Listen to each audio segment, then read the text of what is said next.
First story. My best friend wants me to work with my essayer on her wedding and says I need to shrug it off and move on. I have a best friend, we'll call her Tina, who I've known most of my life. We have had a strong friendship from middle school all the way until we graduated from the same college. We have always been there for each other, and I tell her pretty much everything. Back in junior year of high school, a guy, we'll call him Rod, had me at a house party. He never apologized for it, and it put me in a deep downward spiral to the point where I almost wanted to drop out in order to never see his face again. I told Tina about it, and she did everything she could to support me. Fast forward to early 2020. Tina and her boyfriend Josh announced that they were getting engaged, and Tina wanted me to be the maid of honor. I was beyond excited to do it. We've always talked about being each other's maids of honor. There was another detail though. Josh had a similar friendship history with his best man, and they thought it would be adorable if the maid of honor and best man worked together on everything and were their own second package on the wedding day. I guess it was their way of making us feel a little more excited for weddings of our own. I found out that the best man was going to be Rod, and that he and Josh remained best friends after high school. I thought Rod was just in the friend group, but it turns out they were as close as could be. My heart sank, and I simply didn't know how to respond. They expected us to work together and be together the whole wedding process, and that sounded like literal hell. I started thinking about whether Tina never told Josh or whether Josh heard and just didn't care. All I know is that I was having second thoughts about the wedding after that. I texted Tina about my concerns with Rod coming in the most polite way possible, and she sent me this in reply. I know about what happened with you guys back in the day, but Rod seems to be a great guy now. It would just really mean a lot if you could push that memory away for the duration of this. Please just trust me. I didn't know how to respond to this, and luckily the wedding planning process has been on hold since COVID. I haven't responded to her since that text, but now this has really been bugging me. Should I just say no? It would probably break her heart, but I just don't know if I can handle working with my attacker. Help. Update. First of all, thank you so much for the support on my first post. I did not expect it to gain that much attention. I guess a lot has happened since then. I don't know if it's even been a week yet. But this is going to change my life, perhaps for the better. There were hundreds of comments, and I'd thought I'd address a few questions regarding the essay itself. I don't appreciate how some of these were asked, but I'll share anyway for the sake of clarifying things. 1. Was I under the influence? Yes, but I remember vividly saying no. I was drunk enough to have all my strength and mobility wonky, but I didn't black out or anything. The force he used on me didn't seem like that of someone who was drunk. He looked completely sober, but I could be wrong. I remember a couple of times when I was trying to lift myself off the bed, and he would push me back down. I remember the expression on his face. Like you guys said, I wouldn't wish it on my worst enemy. That's all I'm willing to share for now. The only person who knows all the details is Tina. Is it bad that I wish she knew nothing now? Maybe it would hurt less. 2. Why didn't I report it? Because I saw how that turned out for other girls I knew. I've had a few other friends, not Tina, who have had the same thing happen to them. And nothing came out of reporting it, and it made them feel worse. Just the few comments calling me a liar stung me, so I can't imagine how I would have felt back as my unstable teen self. Not only that, I was scared of what Rod would do if he found out I had reported him. There was just something about him that made me never want to cross him. Reading all your comments, it seems pretty clear that how Tina was treating me was extremely inconsiderate, and I should find a new friend. Although it was a huge slap in the face, I came to my senses and believed that I couldn't be around someone who would do that to me. Some of you said to expose them during vows, but that's just not the kind of person I am, and it might not turn out well. A few of you gave me example texts I could send, which I am extremely thankful for, but I decided to send this. I've had time to think about it, and I just can't be your maid of honor anymore.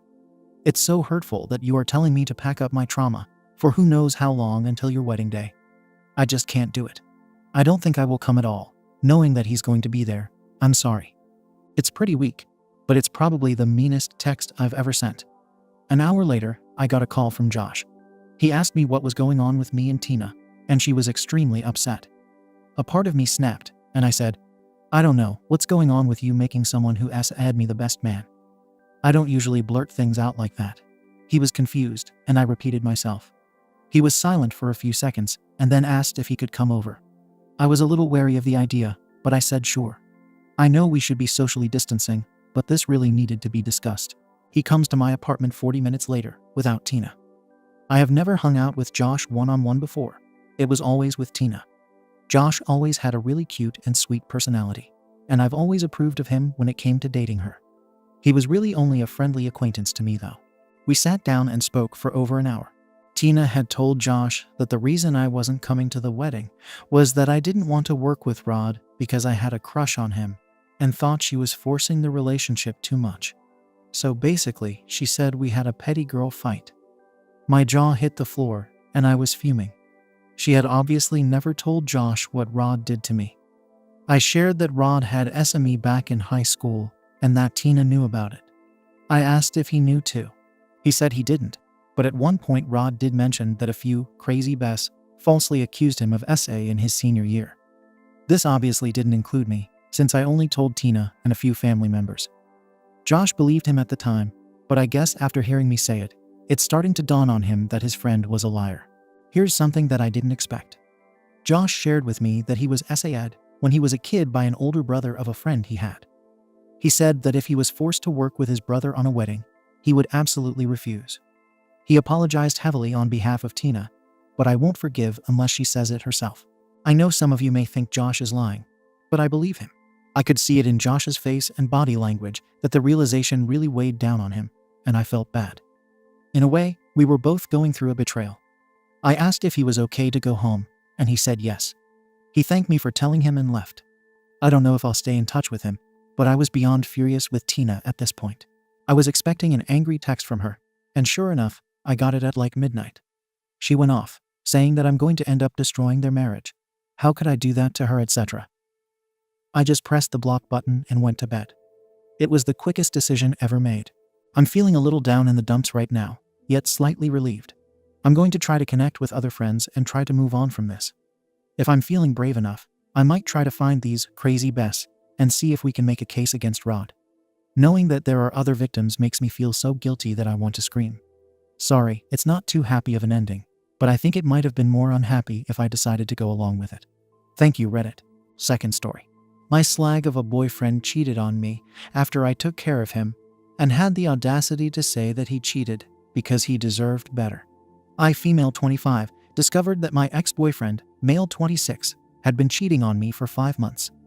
I was really devastated and felt a lot of rage inside me, especially after buying him a new PlayStation 5, since he wanted one but couldn't afford it. I was saving up a lot of money to buy him the console with some games.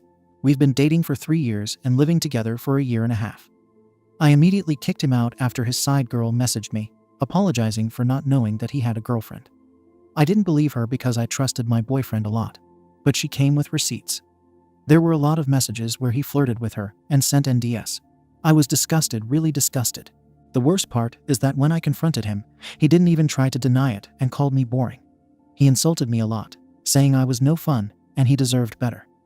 I was really enraged, and for the first time, I slapped him. He was shocked, and so was I, because I was never violent with him and always tried to solve things quietly, but he made my blood boil. I started screaming at him, saying that he doesn't do anything around here and has never paid rent because he's a lazy, jobless piece of SHT who can't even bother looking for a decent job. At one point, I mentioned how he would never get the PS5 that I bought and return it soon to the store. He looked like a deer in headlights. That bastard immediately changed his attitude and acted sorry. He started apologizing and crying, saying he never meant to cheat and promising he would make it up to me. He's a disgusting pig. He never cared for my feelings. He only cared when I mentioned something he wanted, such as hypocrisy. I wasted no time and kicked him out. He's still sending me a lot of texts filled with apologies, and even an ugly photo of him crying. I told him to not waste his time because he wouldn't get the PS5, and we're done, so I blocked him. I won't take the PS5. I already have one. But I remembered that my parents were planning on buying it for my little brother. The plan was going to be them buying the PS5, and I would buy the games for it with an extra PS Store gift card. But it looks like I will give my parents a call and tell them there's a change in our plans for my brother's gift. Relevant comments. Tangled up in blue. Let me guess. When you previously asked him to get a job and contribute to the household, he called you a gold digger. Good for you for not taking his gaslighting and BS any longer. I'm sure you've figured out by now that he was never going to contribute and intended to use you for a free ride while he had his fun. You are so well rid of him. The best Christmas gift you could give yourself. OP. He actually called me controlling. We fought a lot about it, but this was my first time showing a serious reaction to it. Update. Hello everyone. I'm back with an update. First, I wanted to thank all of the people who commented and shared some of their experiences with me. I really appreciate it. Today was amazing. I celebrated Christmas with my family, my parents, and my little brother. My parents cooked the best food, so I ate well after not having an appetite for a few days. It was wonderful. As for my parents' agreement about the gift, we agreed on something. I'll gift the PS5 and games to my brother. My parents bought an Oculus for my brother's new PS5 and other accessories for the console. When the time came for the presents, I was shocked to learn that my brother got me an expensive gift. He got me some makeup from Sephora and a gift card. My parents then informed me that my brother had been saving for my gift since the beginning of the year. I cried. I literally started bawling my eyes out. Then I gave him a big hug, my baby. I thanked him a lot for the gift and said that I loved it. When he opened my parents' present, he was really confused and stated that he doesn't have a PS5 for this Oculus. I told him to open my gift, and when he opened it, he started crying and immediately hugged me. I don't know what came over me, and I started crying with him. I really, really love my brother. He's a sweet little boy and a good-behaved kid. He's 12, BTW. That's why he deserved every gift he got. It was expensive, yes, but it was worth every penny to see him happy. After we all opened our gifts, I helped him set up the PS5 in his room and played some games together. Suddenly, he tells me that he loves me and that I'm the best big sister in the world. For the third time, I started crying, probably because I'm on my period and my hormones are not making it any better. So yeah, there you have it.